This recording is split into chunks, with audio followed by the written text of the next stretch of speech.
Después del fraude electoral, luego que nos robaron la presidencia de la República, sigue la confrontación política. ¿Por qué la confrontación? Porque hay dos proyectos distintos y contrapuestos de nación.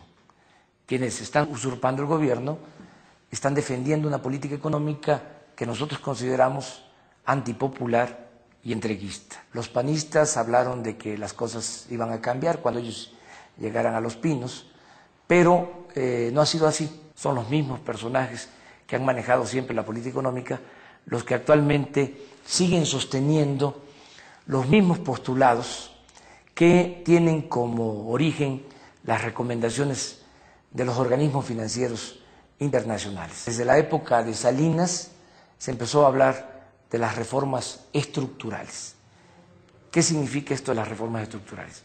Lo que quieren es privatizar la industria eléctrica, del petróleo, quieren cobrar más impuestos a la mayoría del pueblo y mantener los privilegios fiscales, quieren terminar con el régimen de seguridad social. Hace poco se reformó la ley del ISSSTE en ese contexto, en ese marco de la política económica neoliberal.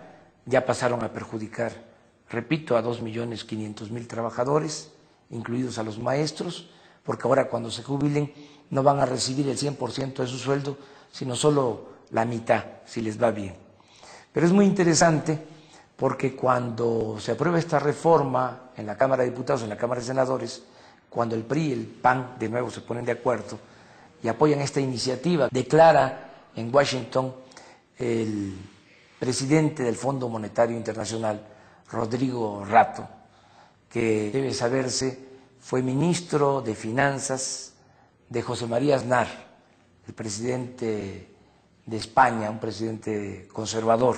Declaró que si ya se había llevado a cabo la reforma a la ley del ISSSTE, que el gobierno usurpador debía seguirse de largo y que correspondía ahora el turno a la reforma fiscal y luego a la reforma energética.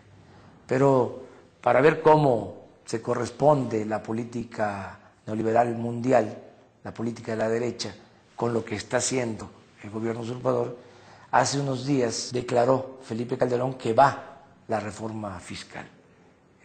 También lo secundó su secretario de Hacienda. Nosotros no podemos aceptar esa reforma fiscal porque implica cobrar más impuestos a los pobres y a los integrantes de las clases medias. Por ningún motivo vamos a aceptar la reforma energética, que no es otra cosa más que privatizar Pemex, entregar el petróleo a particulares, nacionales y extranjeros. Por eso hablamos de un proyecto alternativo de nación. Nosotros queremos que en vez de que el gobierno esté convertido en un comité al servicio de unos cuantos, queremos que el gobierno sea de todos, que haya patria para todos y que lo fundamental sea atender a la mayoría de nuestro pueblo, que lo fundamental sea sacar de la marginación, de la pobreza, a los indígenas, a los campesinos, a los obreros, a la mayoría de nuestro pueblo, porque el 90% de los mexicanos, se debe saber, gana menos de 5,000 pesos al mes. Ese es un país con profundas desigualdades económicas y sociales y cada vez es más angustiante la situación para millones de mexicanos.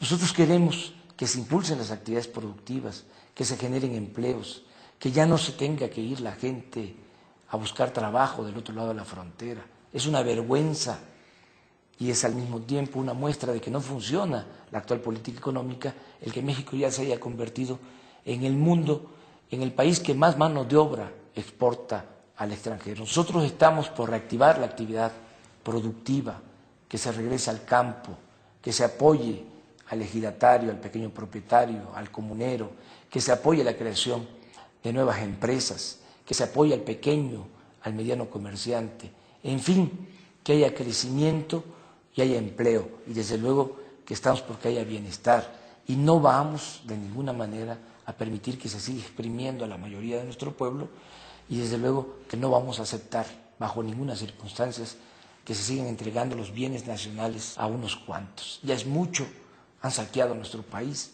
De Salinas a la fecha, desde que se está aplicando esta política económica, han entregado los bancos, las minas, los ferrocarriles, las empresas.